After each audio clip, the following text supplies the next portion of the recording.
Last week, I shared, that I have some fears and concerns about this year. Some of y'all resonated with that and said, yes, you feel the same way. It seems to me like an understatement to say that we're living in volatile times, like we're living in precarious times, uncertain, uneasy times. Our year began very first day of the year with this violent attack in New Orleans that was very terrifying and scary. Fires are burning, just raging out of control in Southern California, mainly because of the drought that they're facing and these massive winds that are just blowing through the area, terrifying folks. I know people there that are close to what's happening. We have former Embrace folks that have moved out there that are near these fires as well. And I know it's impacted many of us, and it's just terrifying. Our government right now is experiencing a fairly radical shift in political power right now. And it is instilling fear in many people, particularly many vulnerable people in our communities. Gaza continues just to be decimated. And it seems like much of the world has moved on and doesn't seem to care. People in our city are really suffering and are struggling just to get by. This is going to be a hard year. 2025 is going to be a hard year. I say that every year, and I've never been proven wrong. They've all been hard. That's just the way of things in our world. I'm confident that this year is going to be hard. I was talking with some friends a couple of weeks ago, and we were talking about kind of all the chaos and suffering around us, and we were wondering about this year and kind of if things are going to get worse and how bad things could get this year, particularly in America. And we all shared that in the face of all of it, we feel kind of overwhelmed and even feel a little bit numb. It's hard to hold so much heavy stuff. Do y'all agree with me that it's hard to hold so much heavy stuff? A big part of me just kind of wants to put on kind of the rose-colored glasses and pretend like everything is fine. A big part of me wants to disengage. A big part of me wants to just fill my head and my time with entertainment and distractions so I don't have to deal and face the chaos and the difficulty around me. I don't know if y'all understand what I'm saying or if y'all resonate with what I'm saying, but maybe you all feel similarly that it's hard right now to hold all the heaviness and the hard stuff. Yeah, thank you, Laura. I know that some of y'all resonate with what I'm saying. I read this quote by the author Gabor Mate in his book, The Myth of Normal. And I read this a couple years ago, really, and it's really stuck with me, but I want to share it with you. He says that work pressures, multitasking, social media, news updates, multiplicities of entertainment sources, these all induce us to become lost in thoughts, frantic activities, gadgets, meaningless conversations. We are caught up in pursuits of all kinds that draw us on, not because they are necessary or inspiring or uplifting or because they enrich or add meaning to our lives, but simply because they obliterate the present. So we have all these things in our lives. It's so easy. We become lost in thoughts and frantic activities and gadgets and conversations, and we're caught up in these pursuits of all kinds, not because they're leading to anything good, but because they obliterate the present. I'm curious if any of you all wish sometimes that you could obliterate the present. And what I mean is that the present may feel like too much to you sometimes, and it's awfully tempting to want to escape from it and numb ourselves to it and just escape and try to forget it all And often all this stuff we're doing, it's all in an effort to avoid dealing with what's right in front of us. At the same time, though, I know that God has not called me to numbness. God has not called me to distraction or disengagement. God has called me to follow the way of Jesus, the way of compassion. God has called me to reaching out to justice, to mercy. And I believe God is calling our church to stay engaged, to stay focused, and to keep witnessing to the alternative kingdom through embodying the gospel in the way we live, especially during this volatile time that we're living in. I don't know if y'all agree with me or not, but it's tempting to want to disengage and pull away and to numb ourselves and distract ourselves. But I cannot see Jesus calling us to that. I believe Jesus is calling us to stay focused and to continue to follow the way of Jesus, his way, in this broken and messed up world that we are living in. Today, we're beginning a new series based upon a book that some of us read together many years ago, and it's called Just Spirituality: How Faith Practices Fuel Social Action. Just Spirituality: How Faith Practices Fuel Social Action. And it's written by the author May Elise Cannon. Just Spirituality: How Faith Practices Fuel Social Action. If someone wants to look it up and throw the link in the comments, that's cool. Some of us read this book a few years ago, and Christina and I were talking about it, and we thought it would be good to revisit this book again. Let me read the blurb kind of on the back of our book. It's really powerful. I don't often read blurbs on books, but this one really captures what the book is about. It says in the back of the book, throughout history, Christians have been called by God to active engagement in society on behalf of the poor and oppressed. That's fact. Throughout history, Christians have been called to active engagement in society on behalf of the poor and oppressed. Christian leaders have been instrumental in caring for people who are poor, fighting injustice, and advocating for social change. But they have never done so on their own power. Their energy and their zeal were fueled by inner spiritual practices that propelled them forward into the world. Activist and historian May Elise Cannon explores the direct connection between Christians' personal relationship with God and outward actions of kindness, mercy, compassion, and advocacy.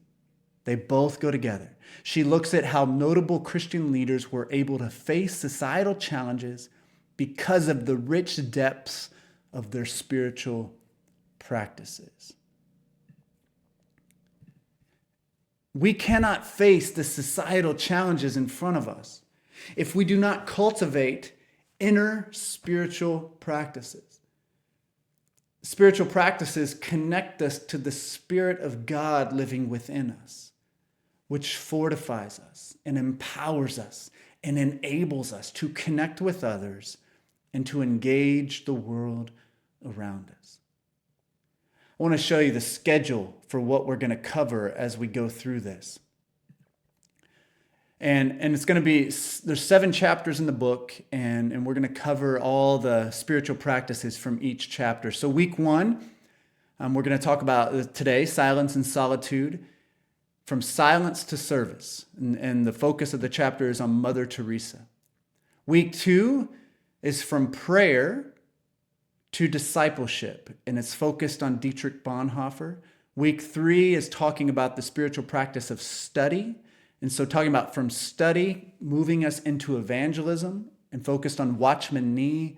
Week 4 is from community to proclamation, looking at Dr. Martin Luther King Jr. Week 5, from worship to freedom, looking at the musical artist Fairuz. Week 6, from Sabbath to reconciliation, focusing on the life of Desmond Tutu. And then the final week, from submission to martyrdom, looking at the life of Oscar Romero. So this is kind of how the book is broken down. And if you want to get the book and to read along with us, please do, because the book will be kind of a guide for us as we go through this series. We're not going to focus on the individuals from the chapters every single week in our sermons, but I encourage y'all to read the chapters. And then what we're going to do towards the end of our time, we're going to have a time to get together, talk about the book, talk about the series together, kind of in a smaller group so that we can discuss and talk about this together. If you can't afford a book, I have a few copies here at church, and we'll also be happy to help order one for you as well, or let you buy it for a discounted price if you want to give a little bit for it. But we'll have some books. So I encourage y'all to order that, participate with us if you would like, and read through it over the next couple of months. But this morning, we're going to look at the disciplines of silence and solitude. And let me give you a couple of definitions. These two practices are similar, but they're not the same, but I do think they often need to go together. Silence, closing off our souls from sounds, whether noise, music, or words, so that we may better still the inner chatter of our noisy hearts and be increasingly attentive to God. Solitude, the creation of an open, empty space in our lives by purposefully abstaining from interaction with other human beings so that freed from competing loyalties, we can be found by God. So silence is more about taking the noise of life, and noise can be something we audibly hear, but there's also a lot of other types of noise around us as well. You can watch the television and turn the volume off, and it's still incredibly noisy, what you're seeing, right? So silence is taking out the noise, the sounds, the inner chatter, and trying to be attentive to God. And solitude is more about being alone and having empty space, so that we abstain from interaction with others so that we can be found by God. So these are the spiritual practices we're going to talk about. And I think silence and solitude are probably two of the hardest things to find in our society today. Our society is so noisy and busy and connected. We are being, I think, in a way, assaulted daily. Not even daily, like minute by minute. We're being assaulted by advertisements and lights and sounds and images and machines. And it's so hard to find any time just to be quiet. And it's also very hard to find a peaceful place to be alone. And when we do get alone, we're often, in my opinion, when I'm alone sometimes, like maybe there's nothing happening around me, I'm all by myself, but I can be so anxious and stressed out that I can't quiet my mind. I can't quiet my body and my spirit. And so what we do in those moments is we turn on the TV, we scroll our phones, we listen to podcasts, we fill our time with noise in order to drown out the anxiety and stress that we feel. Do y'all understand what I'm saying here? I think that our society gets this. We understand the challenge. Being attentive to God or to ourselves seems almost impossible sometimes. Yet, I think these practices of silence and solitude are perhaps more important than they have ever been in our world today. We need them so much. I asked one of our members, Erin Royal, her and her family have been coming here for quite some time to Embrace, and I asked her to share, because what we're going to do over the next few weeks is we're going to have people from our church share about these different practices, their own experience with them. And so I'm really excited about that. And if you have any interest in sharing about one of those practices, then let us know and we'll talk about it and see if we can make it happen. But I asked Erin to share this morning about how silence and solitude have played an important role in her life. And since we're not in person today, she was more than willing to record a video of herself sharing. And so she introduces herself well and shares some things about her. And so I'm just going to play the video for you, and then I'll come back and say a few words afterwards. And so let's hear from Erin about her experience with silence and solitude. Hi, I'm Erin Royal. I have been attending Embrace for about 7 years or so with my husband and my daughter. I am also a therapist, so I've practiced as a clinician in the mental health field for a little over 20 years. And I'm also a yoga teacher and mindfulness facilitator. So I have a yoga studio and private therapy practice where I incorporate a lot of the two together. So I'm assuming that has a lot to do with why John and Christina and Rachel asked me to talk today about silence and solitude and that practice and how it can strengthen our relationship with God. And so at first, of course, I was a little nervous and unsure. But after a few minutes in silence, I decided that maybe I do have something to share. So here's what I have to share with you today. So first of all, this notion of solitude. So I wanted to just kind of note that one thing that I've learned about solitude is that it's not the absence of connection. It's actually a different type of connection. So sometimes we think of connection with other people, but solitude is still a connection. It's a connection that we have with ourselves, maybe with our deepest selves, and a connection that we can have with God. We can be alone and be very lonely or be very disconnected and almost dissociated when we kind of scroll through social media, or we can be alone and be very connected. And that's what I think of when I think of a solitude practice, is more of a safe, peaceful, connected type of alone time. So we already know that the Holy Spirit is in us and around us all the time. And it just, for me, having a solitude practice, and also this notion of having more silence in our days or in our lives, is helps us to notice the presence of the Holy Spirit that is already there anyway. About silence. You may have heard that it is said that that silence is not the absence of sound, it's the absence of noise. And so I started looking at definitions of noise, and the one that spoke to me the most is that noise is any sound that is undesired or interferes with one's hearing of something. If a key part of our relationship with God is about listening, then it makes sense that we need to take some time to get rid of that noise. Unfortunately, there aren't as many natural opportunities in today's life, and we have to work a little bit harder to set aside time to find silence. So I have an example of recently I have a teenage client. I have a lot of teenage clients. And one particular that I just happened to ask her, like, if there's any time during her day that she was in silence or ever sat in silence, or any part of her day that was even silent. And of course she couldn't think of any time, which is probably common for her and also probably common for even adults today. So the issue was that she was having a hard time sleeping because she was having a hard time settling her busy mind at sleep. So I asked her to find 5 minutes a day to just do something in silence. So she could still draw, walk, color, journal, but just not to have any kind of background noise, just to kind of let her mind do wonder without the presence of a lot of noise. And what she found is that she could sleep a little better because when she gave her mind space during the day to roam, it didn't have as much roaming to do at nighttime. So I give that example for us to think about the idea that we might have to set aside time, that silence is now a practice. It's not as natural as it used to be, maybe. Solitude is more of a practice.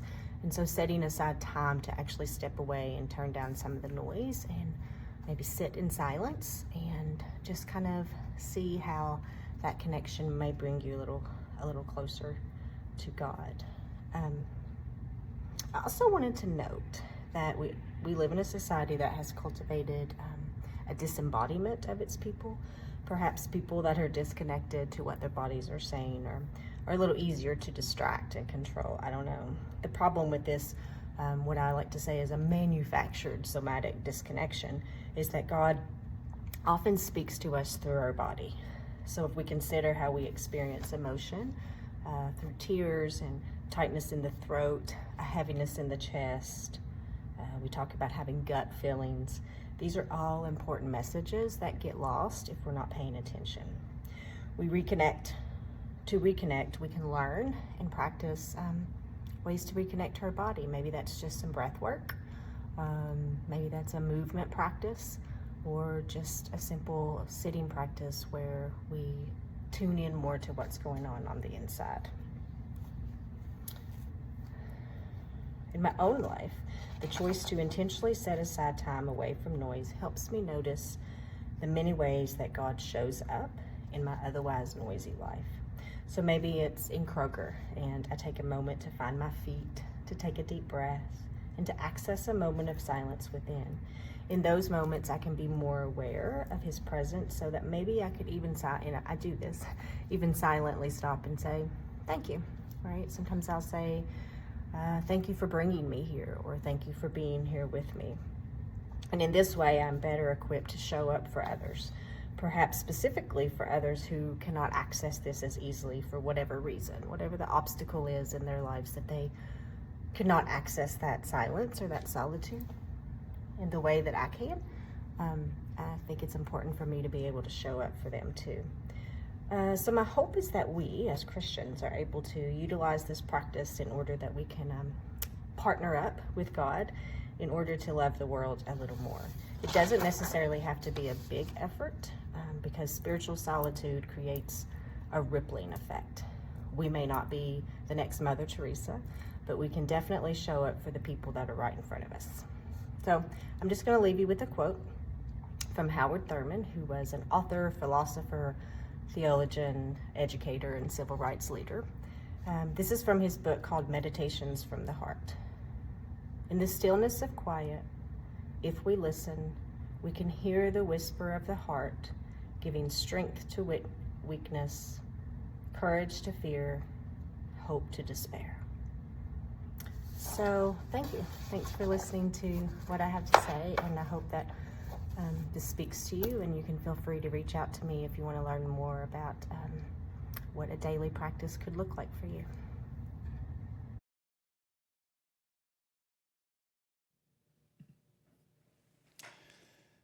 Thank you so much, Erin, for sharing so much good information.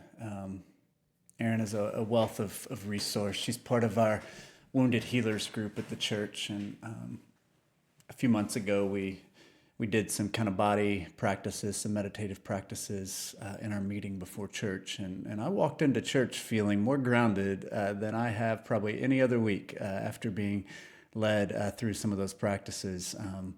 So Erin's just a wealth of resource, and I'm sure she'd love to talk with you all about some of the things she shared at any point when you all are here at church. So, and Erin's participating this morning in the service online too. So it's good to have you here with us this morning, Erin. You know, Henry Nouwen, and this is similar to some things she was sharing, but he talks a lot about the difference. And some of us who read the book by Henry Nouwen together, called Reaching Out, there's a chapter on this very idea, but he talks a lot about the need to move from loneliness to solitude. And this can seem a little counterintuitive, so let me explain.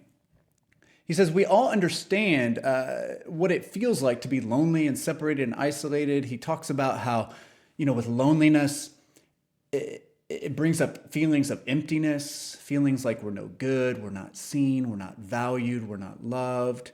And too often we feel very insecure. We feel like we're not measuring up, and we don't trust each other because we think we're in competition with each other all the time. And that's one of the limits and failures, I think, of a big part of our society here in the Western world, is that we think competition is kind of the way we ought to interact in this world.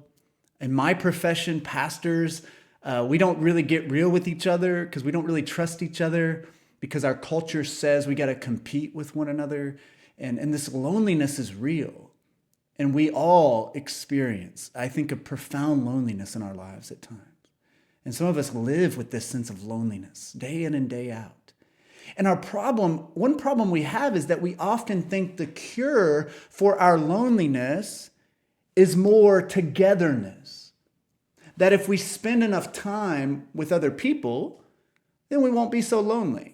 If we text more, if we share more, if we scroll on our feeds more, if we go out more, then we won't be so lonely.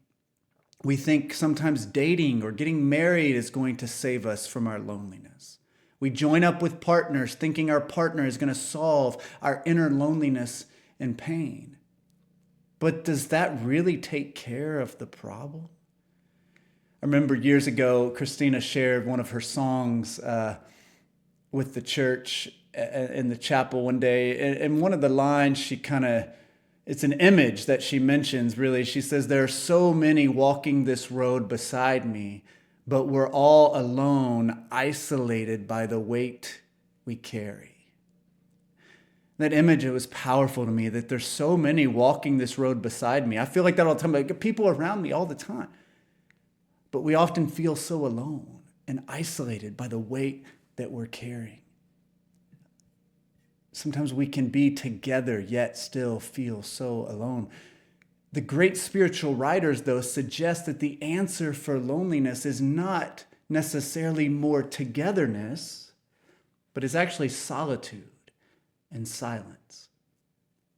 Richard Foster says this. He says that loneliness is inner emptiness and solitude is inner fulfillment. So the loneliness is the emptiness that we feel inside, and solitude is being fulfilled and filled up inside. I think often we're looking in the wrong places to find that fulfillment. That loneliness is festering underneath the surface, and often we're trying to hide it and cover it and pretend like it isn't there. And so we fill our lives with a lot of stuff, books and articles and television and podcast and conversation, coffee shops, food and drinks. And much of it, in an effort to make us feel better, we actually might be doing more harm to ourselves. Sometimes it might be an effort to avoid dealing with the loneliness that we're feeling deep down. We are too often empty, seeking to fill ourselves up with stuff that doesn't satisfy. And I'm speaking to myself here. I do this on a regular basis, and I have to fight this and push against this. Do you feel distracted or restless? Do you feel defensive, overly driven, reactionary, anxious, needing to constantly be entertained or busy? Do you struggle to sit still and get quiet and do nothing? Perhaps God is inviting you to silence and solitude. Jesus modeled this way of life. He was actively engaged in the world, but he made sure to take time to be alone. And because he had time with the Father, he was able to fully engage with those around him. He had that model that Rob mentioned in the comments this morning of engagement and withdrawal. Engagement and withdrawal. He was able to love and serve others because he found contentment in his quiet connection to the Spirit.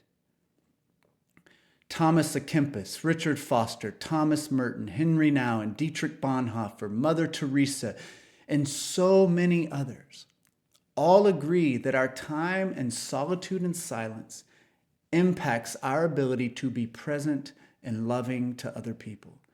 I love how Thomas Merton puts it. He says, "It is in deep solitude that I can find the gentleness with which to love others." It is in deep solitude that I can find the gentleness with which to love others. I love that quote because I can say that when I'm failing to take time for solitude and being filled up by God, being connected to myself, I don't really have that gentleness with which to love others. I'm not a very gentle person at home in those times. I'm not gentle here at work. I have a hard time loving others the way I know God has called me to when I'm not having those moments to get away and to be silent and practice solitude. I imagine many of you don't take a lot of time to be silent, and even fewer probably practice solitude. And I encourage you, kind of what Aaron was saying, is to start small and just be attentive to what's going on inside of you. Begin to get quiet every now and then. Try to listen to God's voice. You know, a good place to start could just be to take about 5 to 10 minutes sometime throughout your day. I think morning is a good time to do it because it helps to set the tone for the rest of the day. But just take 5 minutes just to sit and be quiet and be still. I do this often where I'll just go find a chair alone and I'll just sit and be still. And I'll just breathe. And I'll breathe for a few minutes in and out, accept the thoughts that come to my mind, and then just kind of try to release them. And as I do that, I can feel my body. We talk about anxiety and stress is felt in the body often. And I can just feel some of that start to relieve, and I feel more connected. And it shouldn't be a shocker, but when I do that, I'm much more able to be in close relationship with others. So that could be a good place to start. Other folks, my wife has a regular practice of going to Gethsemane, which is a monastery near Bardstown, Kentucky. And you can do silent retreats there. Thomas Merton, he lived there and wrote from there. That was his community for much of his life. And you can go there and you can stay in their guest house. You just have to sign up in advance. They got a waiting list. But you sign up in advance and book it and reserve your room, and then you can go and it's silent there. They have signs on the tables that say silence is spoken here. And you can practice silence and be around others, but still be practicing that solitude and silence. There's many different ways. You can go for a walk in the woods. Being connected to kind of the non-human world, I think, is really important.